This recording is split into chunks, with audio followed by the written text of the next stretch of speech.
rescue a sinner as worthless as I, yet He gave me a reason to sing.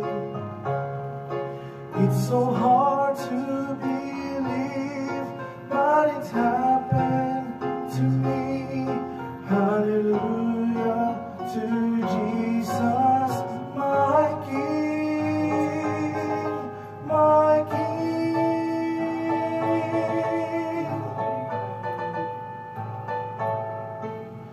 To rescue a sinner like me, Lord, to rescue a sinner like me.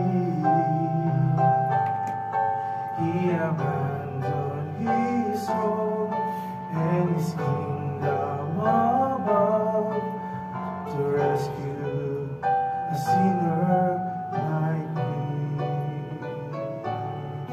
He abandoned His home and His kingdom above to rescue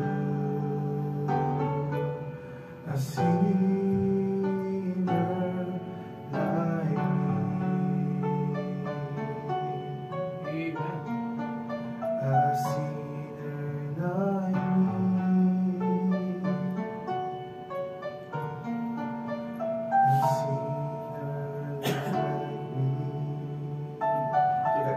Yeah.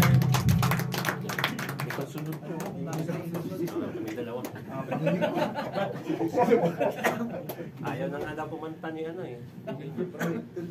The star is born in this church. Amen. Oh. Alam ko na kung bakit ka na in love sa kanya.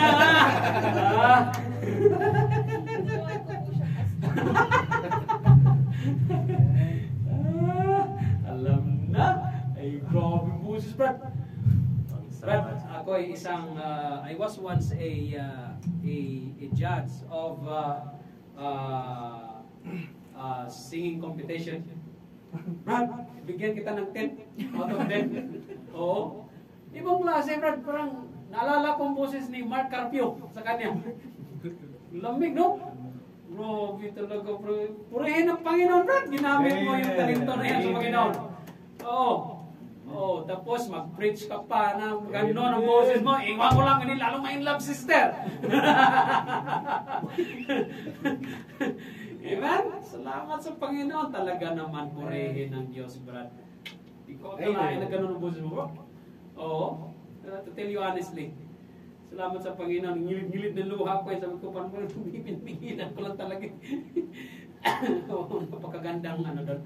Napagandang awitin yun, Brad. It reminds us how that the Lord Jesus Christ is really setting aside His kingship, His throne, brethren, in order to come to the world and get a name of Jesus, to be the Savior of the world. Salamat mga kapatid, na salamat sa Panginoon, no?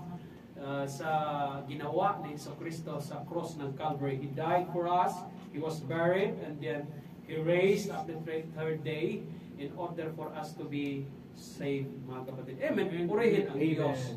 Purihin ang Diyos. No? Salamat sa Panginoon. Please stand and let us read the Word of God and open the Bible in the book of Matthew, chapter 17. Matthew chapter 17.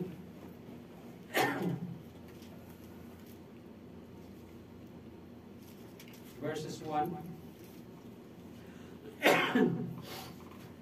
Let us read the Bible responsibly. Matthew chapter 17 verses 1 to 30.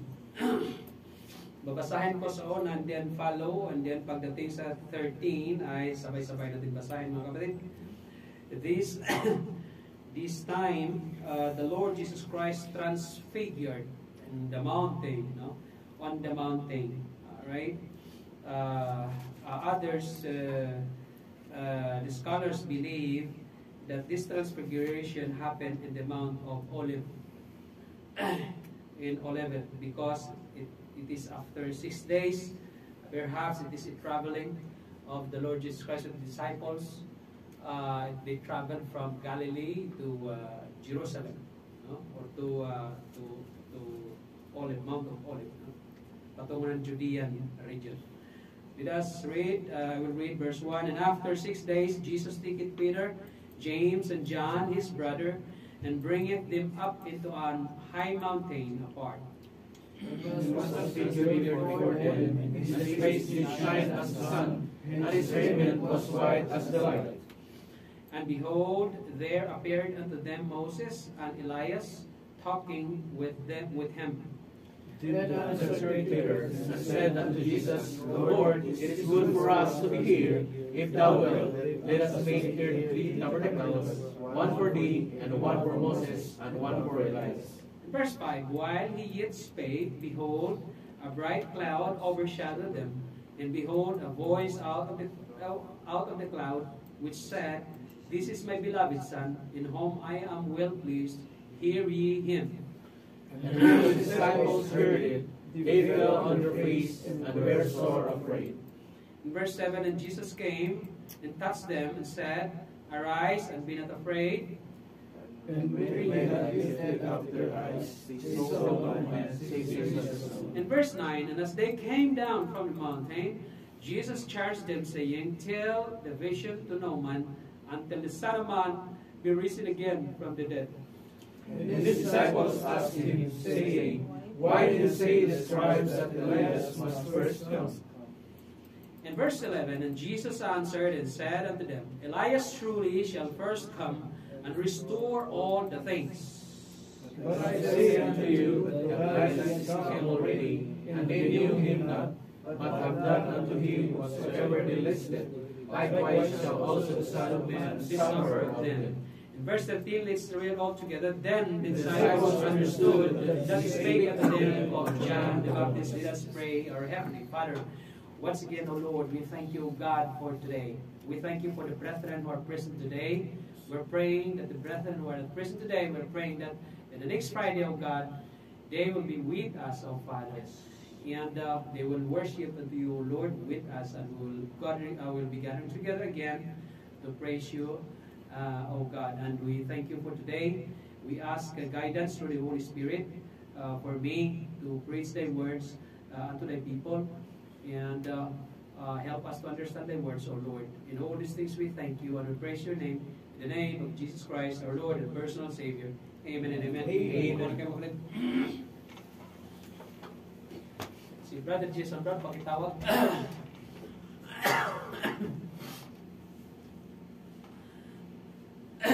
In the previous chapter, it was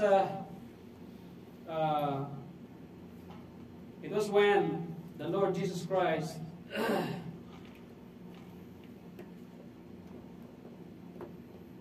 that asking his disciples, who is he? Who is, amen, who is the Lord Jesus Christ? As the Son of Man. Jesus Christ, if you are confronted, the name of Jesus Christ in your life be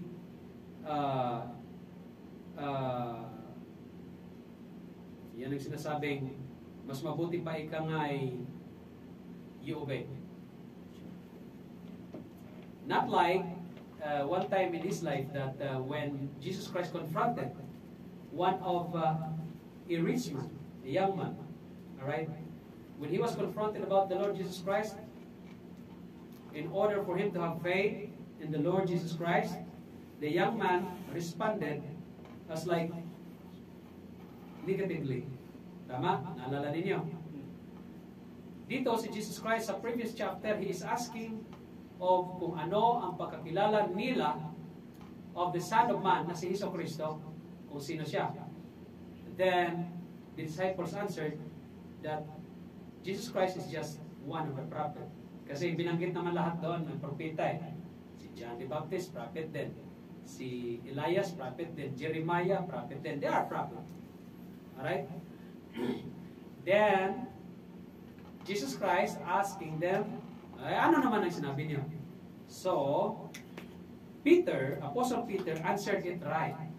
Si Peter talaga sumagot ng tama. Hindi naman ibig sabihin na hindi sumagot yung iba ng mga disciples, but Apostle Peter, being a vocal person, talagang siya sumagot. And then after that, si Jesus Christ na ay Jesus Christ is a Christ, is a Savior, the Son of the living God. So that is a right acknowledgement of the right knowledge kung sino si Jesucristo sa buhay niyo. Mahalaga yun eh. That's right. Amen. Pag mali ang pagkakilala mo kay Jesucristo sa buhay mo, it will cost your life. Pretty sure. Pag ang pagkakilala mo kay Jesucristo ay isa lamang propeta, it will cost your life. You will be going to hell. Dapat ang pagkakilala mo kay Jesucristo should be right at tama. Siya ay Savior mo, siya ay Lord mo, ibig sabihin siya ay Diyos mo. Amen. Tama? Ganun yan. Pagka pagkakilala mo kay Jesucristo ay isa lamang anak ng tao, patay ka dyan. Yes, He is a Son of Man because the Son of Man is a title of Jesus Christ of His humanity, being a human. Tama? Another reason why He is a name, He has a name as a Son of Man because it is a title of Him of being humble, humility. Because titita mo yung awitin niya kanina, He's God. And yet, pumunta siya dito sa lupa because it is a master plan of God even before the foundation of the world na ang kaligtasan talaga ng tao ay sa pagitan ng pagkamatay ni Jesucristo sa krus. Amen. Before the foundation of the world. Bago pa lang ginawa ang mundo, mga kapatid, may plano na ang Diyos kung paano iligtas ang mga tao mula sa kapahamakan sa impyerno because according to the knowledge of God, nakita na ng Diyos na when He created man, alam na ng Diyos na this man, the man named Adam, will fall. Nakita na ng Diyos yan. Nakita na ng Diyos kung sinong maliligtas. Nakita na ng Diyos kung sinong mapunta ng impyerno. Not that the Lord will guide, not that the Lord will by His infinite mind, He will be elected. Some people going to heaven, going to hell. Hindi kanyan. But there is already an option of a person na when he wanted to go to heaven, he will have to choose the Lord Jesus Christ. Tama? Ganun yan. Kung ayaw naman niyang pumunta ng langit, ay simple lang gawin niya. Hindi siya manampalataya kay si Kristo or hindi tama ang kanyang panampalataya kay si Kristo, then this person will be going to hell. Tama? That's right. Ganun na naman eh.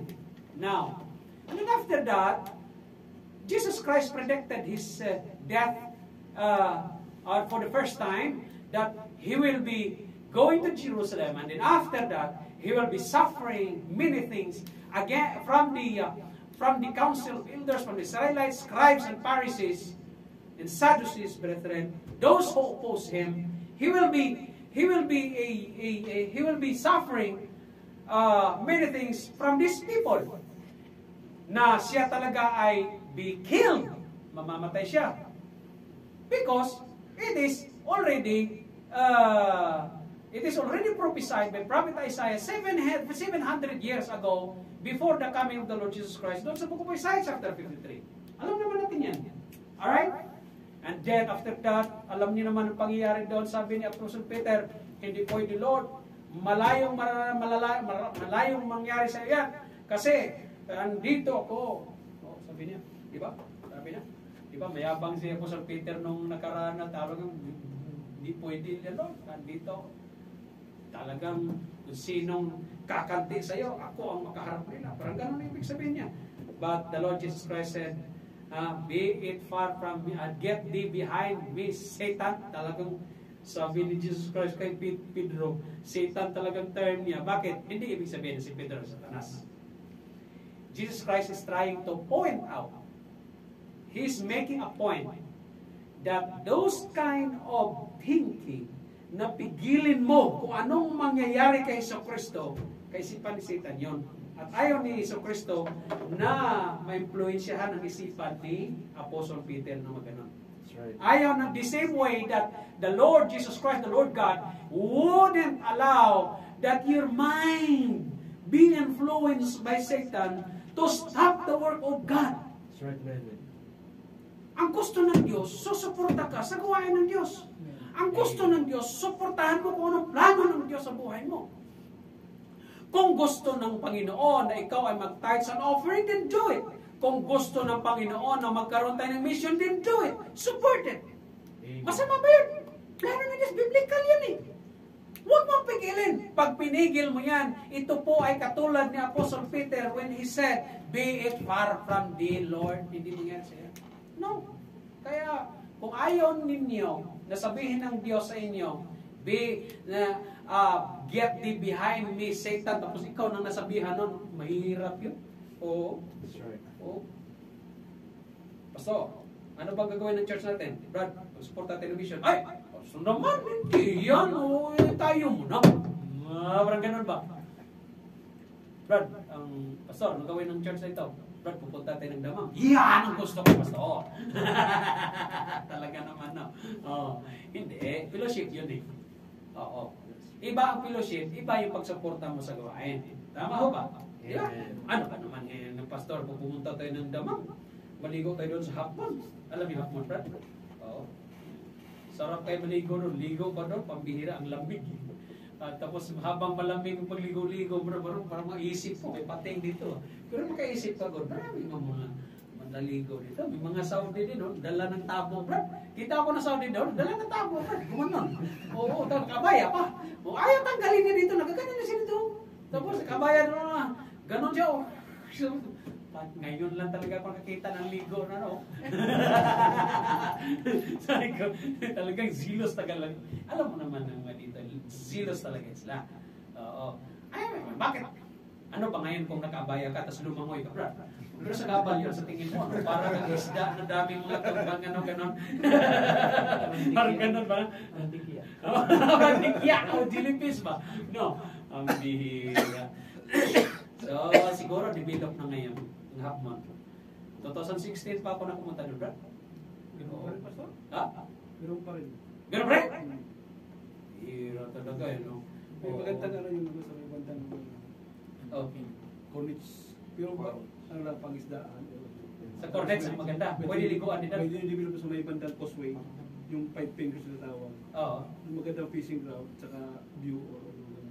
Pwede yung maligo. Oh, hindi. Hindi pwede maligo. Hindi pwede. Oh, pamaliligo ka, pumunta ka sa may Hapman. half moon or Oh, Hapman naman talaga. Hapman beach. Rastanura. Oh, Rastanora, no? Oh, Rastanora, hindi mo na. Napuntahan mo na ito, Rick? Rastanora? Napunta natin yung Napuntahan natin, no? Jibay. Jibay. Malay mo, magkaroon na ng sakasakyan si Brother Chris. Tapos malaki pa, GMC pa naman pinalangin niya, brother. Sabi siguro ng Panginoon, klase naman ito mangingi si Brother Chris. GMC, bigyan ko kayo ng truck ito. Kasi ate latran.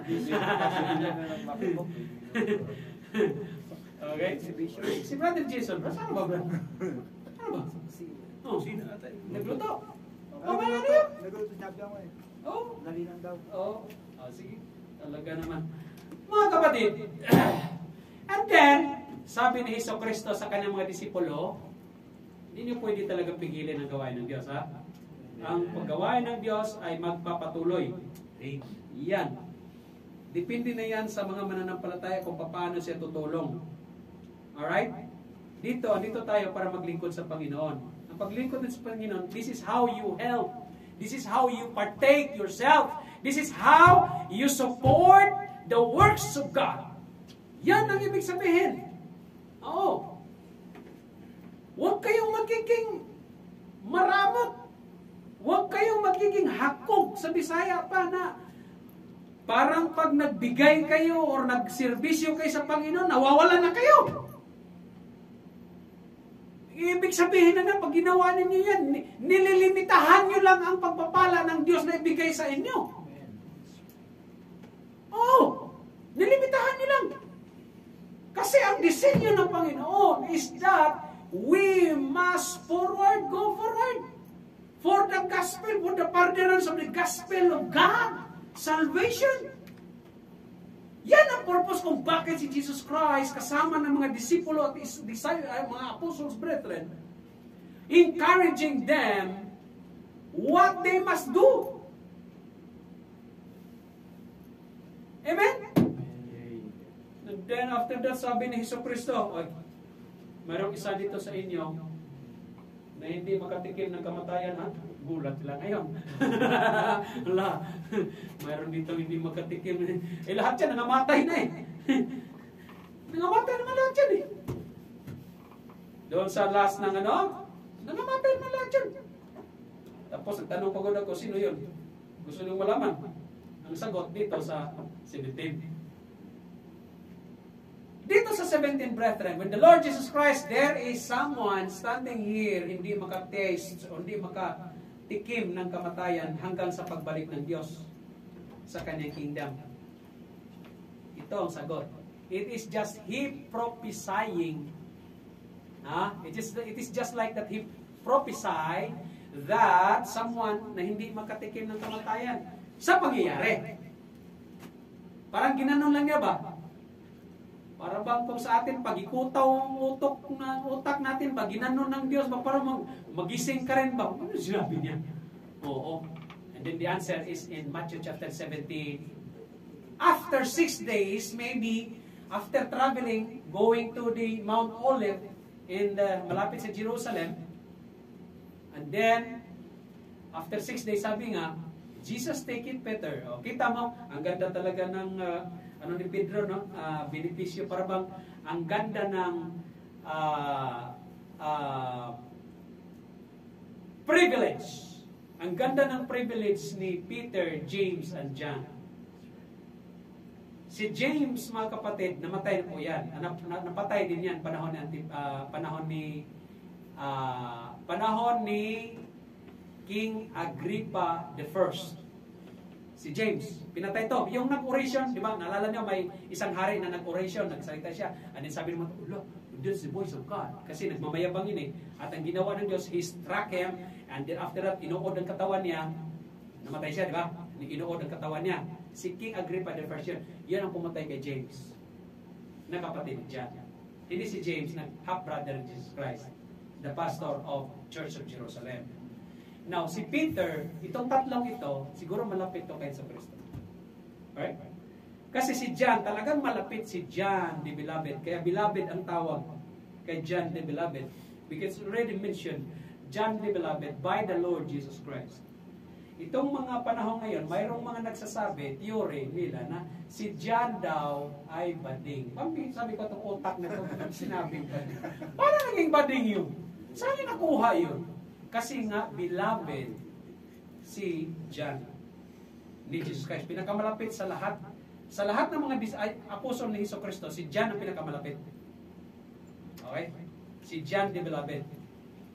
Kaya nga, ang binigay na pribilehiyo ni Jesus Christ kay John the Beloved, na panahon nung nag-resurrect na si Jesus Christ, doon sa Book of Luke, sabi ni Peter, Lord, ano magagawin ito? Bakit andito si John pa? Si John the Beloved. Bakit andito itong taong ito? Para mag-inggit siguro yun. Kasi sabi ni Jesus Kristo, ikaw pag namatay ka, grabe ang dadanasin mo pag namatay ka. Siguro kulang lang sabi ni Jesus Kristo. Ikaw, Pedro, pag namatay ka, patiwarik God ang cross na, kasi pinako yun si Peter. Ang pagkamatay ni Peter, pinako, patiwarik. Alright? Pero ang sabi niya, Lord, ito, bakit nandito to? Kasi sabi ni Hesus Kristo, ito si John, hindi to mamamatay katulad niyo, mamamatay to ng natural death. Inis ko ng mga ibang apostol. Tulog ko. Oo. Kami, ang dadanasin namin. Grabe kayong inabot ng ibang mga apostol pagkamatay nila. Mayroong apostol doon na binalatang buhay. Kapatid, ikaw daw, balatang buhay. Siguro yung mga kalsalitang kanto na yan, siguro doon yan sa apostol na yan, binalatan ng buhay. Binalatan ng buhay yan, may isang apostol dyan. I think, Bartolomeo or sino ba yun? Basta, mayroong binalitan talaga ng buhay. Oo. Grabe yung inatay mga diara, martyrs. Andito mga kapatid, Sinabi nga na mayroong isang standing here na hindi makaranas ng kamatayan, na mayroon na naman. Kasi dyan sa 17 brethren, si John, si James, si Peter, dinala ni Hesus Kristo dito into high mountain, and Mount Olivet in Israel, the highest, I think that is the highest mountain. Pag mapunta tayo ng Jerusalem, may mga sasakyan na kayo, may sasakyan kayo, magkaroon din kami, God willing, by the mercy of God, by the grace of God, magkasasakyan tayo, Brad, ganito ganyan, plano natin, tawid tayo doon sa Jerusalem, dadaan tayo ng Jordan. Oo, ganun lang gawin natin, Brad. Oo, gusto yun si Sir. Problema. Halimbawa, bakasyon. Halimbawa, Hajj. Wala tayong mga pasok. Oh. Ang Israel, di kailangan ng visa. Ang kailangan ng visa ay Jordan. So, ang bibili nating visa, exit entry lang. Yun lang naman yun. May exit entry ka, tapos bili tayo ng visa sa Jordan na or makikita man lang yan. Pagdating patungong Israel, Brad, free ang Pilipino. Tingnan natin doon. Tapos ang gera. Pag matapos ang gira. Kasi, baka mamaya, mapagkamalan tayo mga Hamas. Uy, bago itsura ng mga Hamas. Yari ka. Hindi ko Hindi kami mga ganon, no? Oo. May nagsabi sa akin, yung si Zacchaeus daw, mayroon daw mayroon daw kahoy na ang tanda-tanda na pratas. Doon daw si Zacchaeus, sabi ko, ang tagal naman mo kayo. Panahon ni Hesus Kristo, buhay pa yung kahoy hanggang ngayon. Yung si Zacchaeus bumakyat ba? Oo, dahil Zacchaeus 3, ganon. Pinipreserve doon si Kumor. Grabe, hanggang ngayon doon nandun. Grabe naman. Wala kami. Ano yan, bato? Oo. Ang tagal na nun eh. Di ba, ang tagal na nun si Zacchaeus? O ano na ngayon, 2024. Di 2,000 years, 2024 years. Buhay pa yan. Doon nga sa amin ang laki ng doon, ang laki ng akasya, puno ng akasya. Sabi na ng parking, akasya. Nabangga. Sabi, ano ba sinabi mo? Sabi mo, kasya ang magdaan ko, hindi akasya ang sabi ko. Oo. Sabi na mo, hindi. Basta tinira mo yung ngungo. Oo. Nandun pa raw. So, punta din na, bro. Oo. Nakapunta na kayo ng Mount Sinai. Hindi ba? Punta natin. Pag may sakit tayo.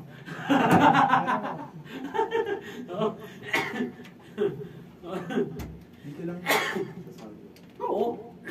Kasi nang pagpunta namin, hindi kami nag-enjoy. Oo, kasi nagmamadali kami. Dahil nga, pagpunta namin doon, umaga, bilis namin madaling araw, gabi, tapos madaling araw, tapos ang flight namin, pagkahapon din. Kaya nagmamadali kami. Diba, akala nga natin, mali tayo sa aeroplano, diba? Oo. Pero yung hindi tayo magmadali. Ganun ba? Para mapunta ang ola, ganito ba, ganito. No. At least na, fellowship man yan. Brad, pag mapuntahan ng Mount Sinai, Brad, oo. Kita mo doon yung mga pillars ng Israel, ng mga pillars ng mga simento, yung mga yung marmol. Grabe nandoon pa.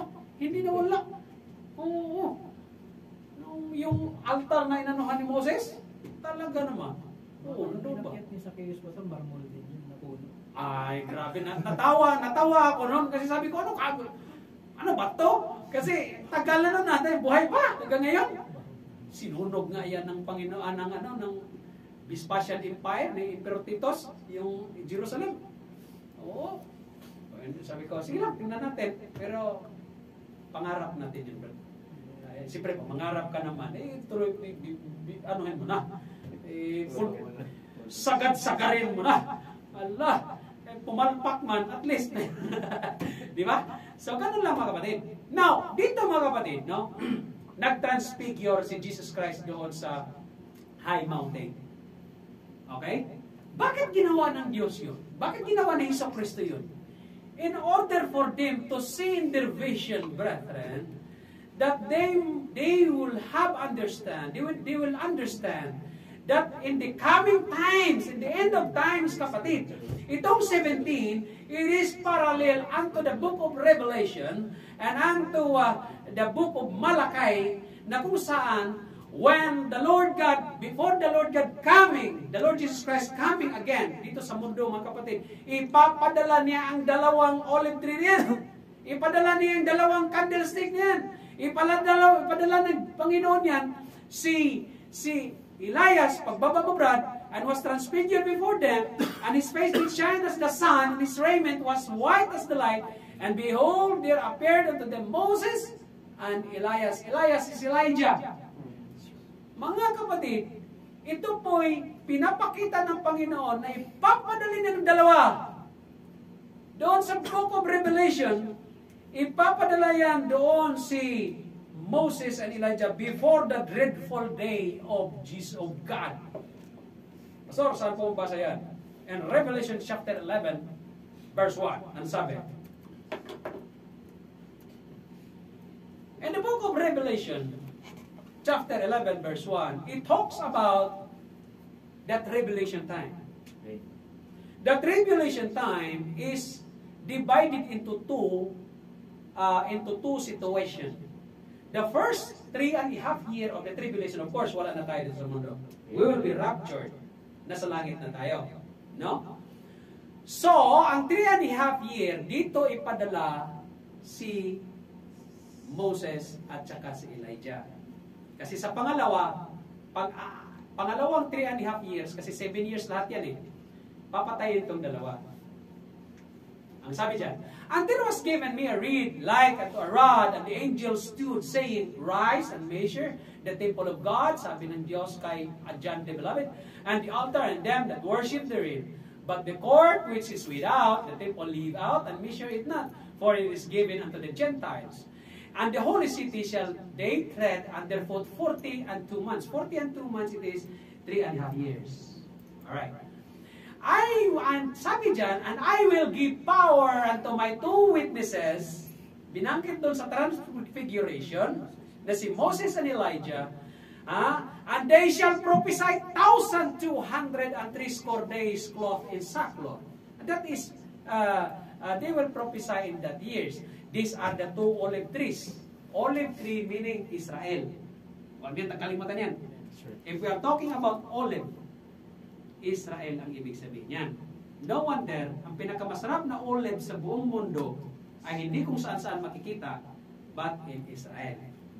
Mayroon din sa, particularly sa Israel, in particular sa Palestine area. Yan ang pinakamasarap na olive. Olive.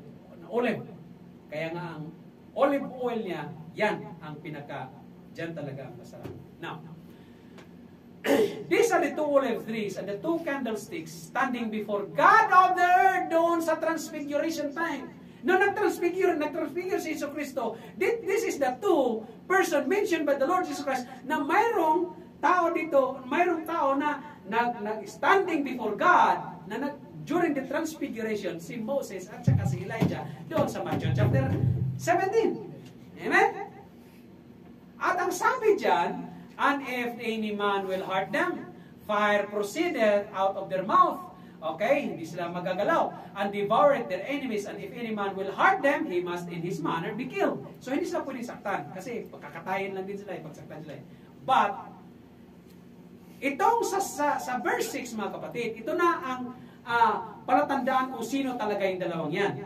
It was Moses and Elijah, kasi sabi dyan, itong dalawang ito, number 1, these have power to shut down or to shut heaven that it rain not in the days of their prophecy. Sino yon? Elijah. Kasi sa panahon ni Ahab at saka ni Jezebel, mga kapatid, king of Israel, si prophet Elijah was a prophet at the time. When he was chased by Jezebel, no, the soldiers of Jezebel, kaya tumakbo si Elijah doon sa Elijah's cave, doon sa Mount Sinai. Okay? Kaya may Elijah's cave doon And take note, yung cave doon, malaki doon sa loob. Malawak. Tama ko doon sinabi sa Bible. Oh, tama. Sabi ko nga, akitin kayo natin. Sabi ko nandoon, Pastor, 2 oras yan. Pag inakyat. Ganun ba? Para bang malapit lang yan. Sabi ko, sorry. Parang malapit lang yan. Oh, pag inakyat mo pala, hindi, isang oras paakyat, isang oras pababa. Kaya 2 oras lahat. Oo. Pero mag-ingat ka. Kasi baka mamaya doon sa tarungan, magugulong ka pa itong baba, napatay ka talaga. Oo, pero ang ganda. Yung rock na nabiak, ay, di ba, nandun tayo. Oo. Dapat mag-enjoy talaga tayo, pero hindi tayo nag-enjoy ng panahon yan. Wala tayo ng gulong eh. Ninakawan tayo ng gulong. Ninakawan kami ng gulong doon. May Saudi doon na sinundan kami. Pag picture-picture pa siya sa amin, gaganong siya. Ang ganda ng ano niya. Oo, tapos tinitingnan lang pala kami na matagal siguro bababa ito. Kasi ang sasakyan ng Brad, hindi mo pwedeng dadalhin talaga bandas may bato. O, kasi talagang grabe na yun. Lubak na talaga. So iniwan namin sa malayo. Bumalik ng Saudi, gano'n. O, parang siyempre, inisip namin, pumunta na ito. Pagkagabi, Brad, wala na. Nawala ng gulong namin. Oo, yung spare, no? Pero kung ang tinanggal ang gulong hindi kami, walang signal doon, Brad. Walang signal doon eh. Oo, sabi ko, bihira. So, ganun ang nangyari mga kapatid. Now, ano sabi dyan?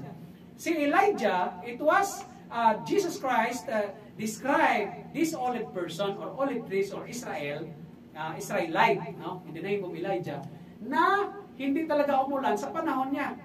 Sino yun? Si Elijah yun. Kasi sa panahon talaga niya, nirebuke na si King Ahab na hindi talaga uulan sa panahon niya. Ang dew, hindi talaga magbigay ang hamog, ang langit. Ganito, may drought mga kapatid. Ang Diyos na talaga ang parusa yun sa kay Jezebel at kay King Ahab eh. Kasi yung mga prophet niya, Brad, mga bugos. Oo. Oh, yun ang nangyari. So, si Elijah. Now, ang pangalawa, sabi dyan, and have power over waters. Sino yung have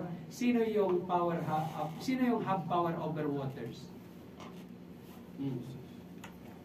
Ano yun? Sino yung have power over waters? Walang iba, si Moses. Maliwanag naman yun. Nung sinabi diyan, to turn them to blood, to smite the earth with all plagues. Oh, ilan ang plagues panahon ni Moses? Doon kay Pero, 12. Grabe. Hanggang ngayon, Brad, nararamdaman pa nila ang plague ng Diyos sa kanila. May lugar daw doon sa Cairo na hindi nawawala ang langaw. Oh, parang ano na raw nila yung Brad, yung parang na-immune na lang din sila na pag kumain sila, may langaw. Ganun lang din. Pastor, ibang klase ka. Kaya no wonder, yung mga kilikili nila, ibang klase. Oo, ganun. Now, balik tayo dun sa ano, Brad. So, at alam nyo kung anong nangyari ni Elijah. Tama? In 2 Kings chapter 2, anong nangyari ni Elijah? 2 Kings chapter 2, Elijah taken to heaven. Sa buong Biblia, kapatid, isa si Elijah na hindi nakaranas ng kamatayan. Bakit? Hindi naman siya namatay. Kinuha siya ng Diyos. Ito yung panahon dito sa 2 Kings chapter 2, si Elijah at saka si Elisha. Sabi nga dyan, and it came to pass when the Lord would take up Elijah into heaven by whirlwind, that Elijah went to Elisha from Gilgal. And Elijah said unto Elisha, tarry here, dito ka muna, magpahinga ka, hintayin mo na ako, for the Lord hath sent me to Bethel. Bethel means the house of God, northern of Israel. And Elisha said unto him, as the Lord liveth, as the Lord liveth, and as thy soul liveth, yung Diyos buhay, tsaka ikaw buhay, hindi kita iiwanan. Sasama ako doon sa Bethel. Sama nga naman. And the sons of the prophets, ganito, ganyan. Pumunta sa doon. And then in verse 3, sabi ng mga tao doon sa Bethel, and the sons of the prophets that were at Bethel came forth to Elisha and said unto him, kay Elijah ba, knowest thou that the Lord, Elisha, knowest thou, alam mo ba na ang Diyos na si Jesucristo ay kukuhain yung amo mo from you? Sabi naman ni Elisha, alam ko. Sige. Binalik din yan. Sabi naman sa verse 4, okay, and baba pa Brad, Okay? And then sa verse 5, the sons of the, sabi dito sa verse 4 pala, pupunta naman sa Jericho. And then Jericho going to Jordan. Now, going sa Jordan, Brad, pababa, okay? Ganun din ang sinabi ng mga tao. Alam mo ba na si yung amo mo ay kukuhain na mula sa iyo? Alam ko. Yan din ang sagot niya eh. Alam ko. O sige. Okay, baba, Brad. Now, sa Jordan na yan. Ngayon, pagdating sa Jordan, bago pa lang makarating ng Jordan, mayroong Jordan River.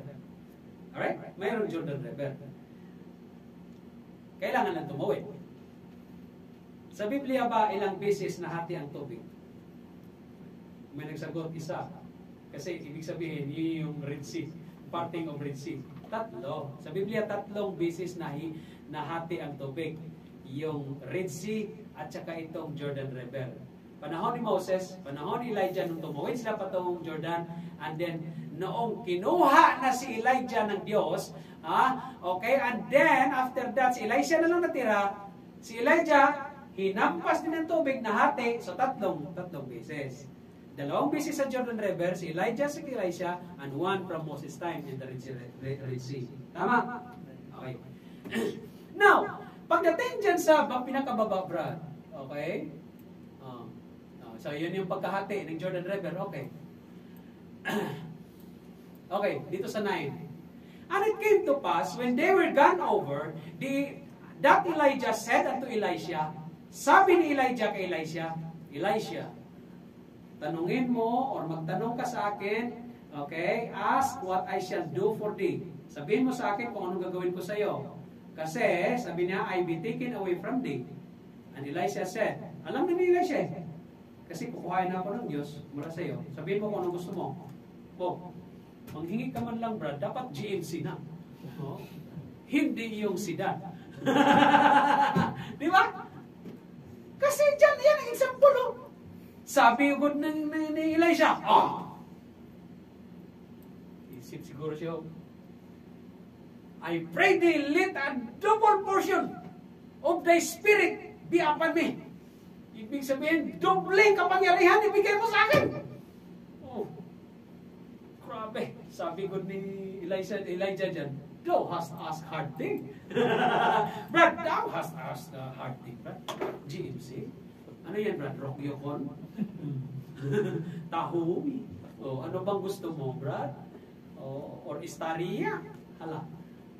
Siguro inisip kasi na, Brad, good for traveling, mga kapatiran. Hindi nag-iisip yan siya ng sarili. Kung nag-iisip pa ng sarili niya, bibili na yung pikanto yan. Oo. Ano yan yung Todors. Sabihin lang yan, bili lang. Ano, sakyan ko sa pastor? Pagka sabihin niya, Brad, kape tayo dyan, gastos mo. Di ba? Kasi iniisip niya, Brad, mga kapatiran pag sumakay.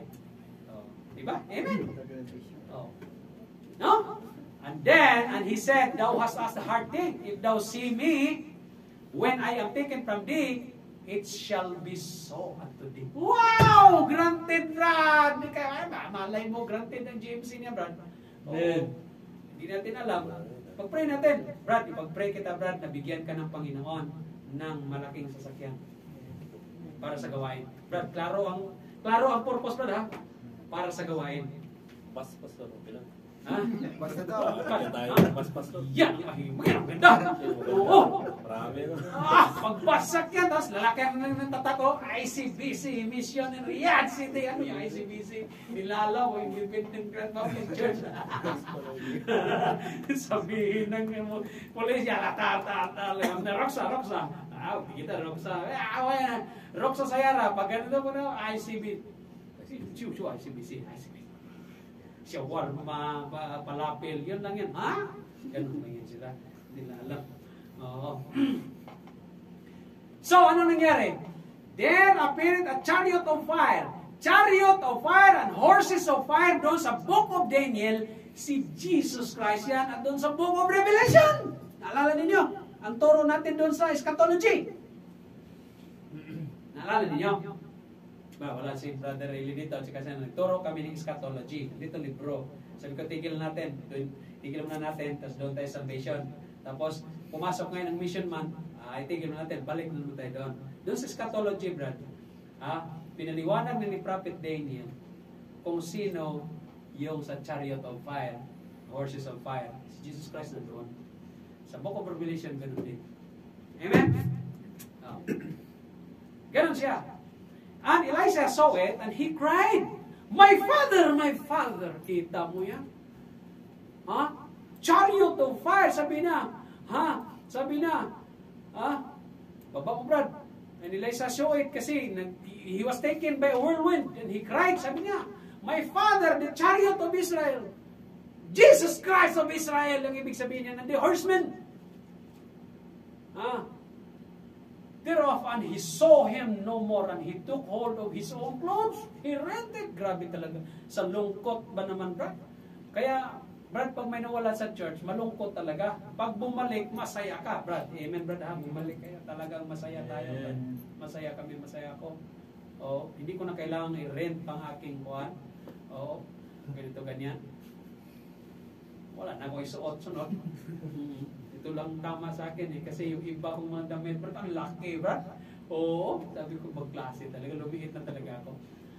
And then he took his mantle of Elijah and filled him from them, and went back and stood in the bank of the Jordan, and he took the mantle of Elijah that fell from him, and smote the waters, and said, "Where is the Lord God of Elijah?" Saan ba ang Diyos ni Elijah nito? Tingnan natin kung may kapangyarihan pa to. Totoo kaya ang sinabi ni Elijah sa akin na, "Be it unto me, be it unto you." Kung yan ang hiningi mo, kung double spirit ang hiningi mo, double portion of my spirit, talagang mangyari sa iyo yan. Bakit? Kasi naman ikaw ay mananampalataya at ikaw ay tapat sa Diyos. Faithful kasi yung faith promise ay yung mission promise ay yung tithes and offering. Ikaw ay tapat, kapatid. So be it, ibibigay ng Diyos yan. Ang desire ng puso mo, pagpalain ka ng Diyos yan. Yan ang application dyan. Amen. Tapos matakot kayo na magbigay ng tithes and offering? Wow. How? Sunod ba kayo mga kapatid? Baka naman putol na lang dito kung liig di ako ang ligo. Kapritz tapos walang mangyari, no? Balik tayo doon, Brad. Sa Transfiguration. So, sino sa Transfiguration ang hindi makatikim ng kamatayan? Na sinabi ni Socorro, "There might be some man standing here, hindi makatikim ng kamatayan." Si Elijah, wala nang iba. Amen, mga kapatid? And then in verse 9 ng Matthew chapter 17, "And as they came down from the mountain," sabi dyan, "Why did say from the mountain, Jesus charged them saying, Tell the vision to no man until the Son of Man be risen again from the dead." Yon. Kasi pagsasabihin pagsabihin ng mga disciple, pagsabihin ni Peter, ni John at saka ni James, kung anong nangyari sa Transfiguration, hindi sila maintindihan nila. Salamat sa atin, kapatid, na nung sinulat itong Biblia, ngayon naunawaan natin. Bakit? Kasi mayroon ng Book of Revelation. Tama? Kung wala pang Book of Revelation, hindi maunawaan ito ang Transfiguration, kapatid. Salamat sa Diyos na mayroong Book of Revelation na magpapatunay at magpatotoo at nagpapaliwanag na ang ibig sabihin ng Transfiguration dito, ito pong mangyayari by prophetic vision, mga kapatid, na the two olive trees ipadala ng Diyos during the tribulation time, si Moses and Elijah. Tama? Katulad sa panahon ni Daniel, na sabi ng Diyos, "Shut it up and still." Kaya nga sabi ni Prophet Daniel, doon sa Book of mga end chapter ng Book of Daniel, hindi niya naintindihan. Pero sinunod na lang niya ang Panginoon. Ay, sabi niya, silyo mo eh. Kasi bubuksan din niya pagdating ng panahon eh. Sabi ni Daniel, di ko talaga maintindihan din. Pero tayo, mga kapatid, we are the beneficiary of the Bible, mga kapatid, because there is a Book of Revelation na nagpapaliwanag sa atin kung anong ibig sabihin ng Book of Daniel, Book of Malakay, Book of Matthew. Tama? Nakita ninyo? Kaya nga ang sabi ni Iso Cristo, huwag niyo sabihin ha. Huwag niyo sabihin. Kasi alam na rin ni Iso Cristo, huwag sabihin rin. Hindi nila maintindihan din yun. Ha? Ano yung ibig mo sabihin? Para bang noon sa TikTok ba, may pusa doon, sabi, huwag kang muna mag-girlfriend ha. Yung isa naman, ikaw ha, huwag kang muna, Para bang, sabi naman, dinala din sa isang TikTok, oh. Sabi ni Buloy, ako ang Diyos, hindi kayo makapasok ng langit kung hindi kayo dadaan sa akin. Makita niyo ang mukha, sabi ng puso, ha? Pareho lang din yan dyan. Pag sinabi ng Panginoon Hesus Kristo, huwag sabihin na sa kanila, ha? Sabihin nila lang pag ano, until the Son of Man be risen again from the dead. Oh. Kasi pag sabihin nila, hindi nila maintindihan. Eh. Oh. And his disciple asked him, saying, why did say the scribes that Elias must first come? Si Elias darating muna. Nang una, ang ginawa ni Elias, ang ginawa ni Elijah, katulad ng ginawa ni John the Baptist. Bakit? Ano ba ginawa ni John the Baptist? Preparing the way of the Lord Jesus Christ. Hinanda ang puso ng mga mananampalataya para sa pagdating ni Hesus Kristo. Preparing the way straight, yung mga crooked na yan, itutuloy ng Diyos para pagdating ni Hesus Kristo, ito na ang dapat ninyong pananampalataya si Jesus Christ, the Lamb of God that taketh away sins of the world. Tama? Ganon siya. Yun din ang ginawa ni John the Baptist. Yun din ang ginawa ni Elias doon sa Malakay chapter 3 or chapter 4. Amen mga kapatid? Then, ang sabi dyan, in verse 10, and his disciples saying, why then? And then in verse 11, and Jesus answered and said unto them, Elias truly shall first come and restore all the things. But I say unto you that Elias is come already, and they knew him not, but have done unto him whatsoever they listed. Likewise shall also the Son of Man suffer of them. Then the disciples understood that he spake unto them of John the Baptist. Mga kapatid, in this chapter and these verses, we understand what is, ang pinaka-importante, naunawaan natin kung ano ang ginawa or ano ang ministry ni Elijah, ano ang ministry ni Moses in the end time, and ano ang ministry ni John the Baptist, na ganun man din ang ministry ni Jesus Christ. Ganito lang yan. Ano ang trabaho ng mga prophet? Hindi, umpisahan natin doon sa mga priest anay, huwag sa mga prophet. Ang mga priest, mga kapatid, ang trabaho niyan, ang ministry niyan, is to bring the people unto God. Closer unto God. Tama? Yan ang trabaho ng mga priest. Ang prophet, ang mga propeta, bringing the same ministry, bringing the people closer unto God. Kaya nga mayroong sinasabi, ganito ang gawin mo. Ganito ang gawin mo priest. Ganito ang gawin mo hari. Sinasabi ng mga propeta yan. Bakit? Kasi ang gusto ng Diyos, mapalapit ka sa Kanya. Now, pagdating sa mga apostle disciples, ganun din. Si Jesus Christ, ganun din. Final atonement ang term na kung saan we don't have peace with God, but because of the death of the Lord Jesus Christ at the cross of Calvary, bringing the people unto God by salvation. Nung wala na si Hesus Kristo, ganun din ang trabaho ng bawat isa sa atin. Bringing people closer unto God. Kaya mayroon tayo sa ating Baptist acrostic tinatawag na priesthood of all believers. Naunawaan ninyo? Because we are the ambassador of the Lord Jesus Christ. Wala na si Jesus Christ eh. We are the one carrying out now the torch that the Lord Jesus Christ has brought out before. Tama? Kaya napakahalaga bawat isa sa atin na ang soul winning natin, hindi natin mapabayaan. Kaya nag-imbita tayo eh.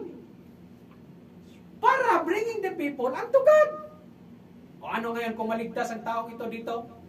Amen. Tama. Ganon din pagdating ng tribulation sa mga Israelites. Moses and Elijah. What is the main topic of this discussion is that bringing people closer unto God. That is how the Lord Jesus Christ is trying to make a point in this chapter na ating matutunan sa araw na ito. Amen ho ba mga kapatid?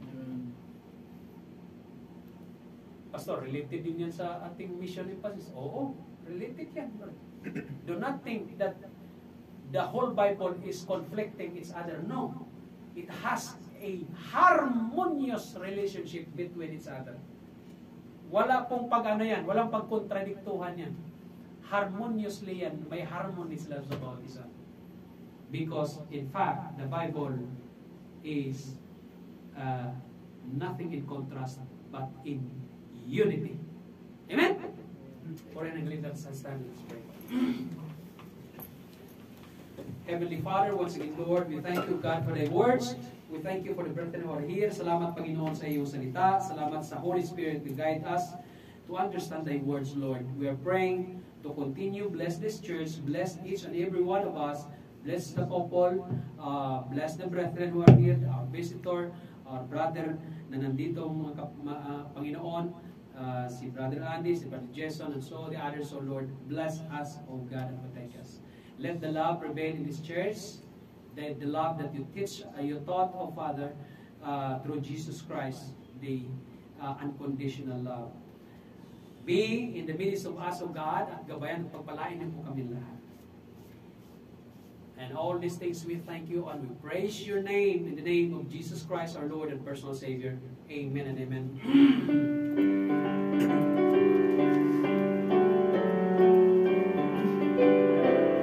To God be the glory, great things He hath done. So loving the world that He gave us His Son. Oh yeah, His life as atonement for sin, and open that life gate that all may go in. Praise the Lord, let the earth hear His voice. Praise the Lord, let the people rejoice. Oh, come to the Father through Jesus the Son, and give Him the glory, great things He hath done. Oh, Heavenly Father, once again, Lord, we praise your name, we adore your name, O God. We thank you for all blessings you have given to us once again, Lord. Oh, Father, have mercy on us always as we face another weeks in our lives, oh God, in our journey. We are praying, oh Father, to be with us always, be our shelter, be our refuge, oh Lord. Protect us and keep us from all harms, oh Father. And we pray, oh God, to bless us, bless our companies, bless our job, bless our families. Protect us always, oh Father. And we thank you also for the food na pagsalusaluhin namin mamaya. We're praying, oh God, that it will give good nourishment to our body. And our fellowship, mamaya, Panginoon, pagpalain ng bawat isa. And all these things we thank you and we praise your name in the name of Jesus Christ, our Lord and personal Savior. Amen and amen. Brother, Amen. Sister.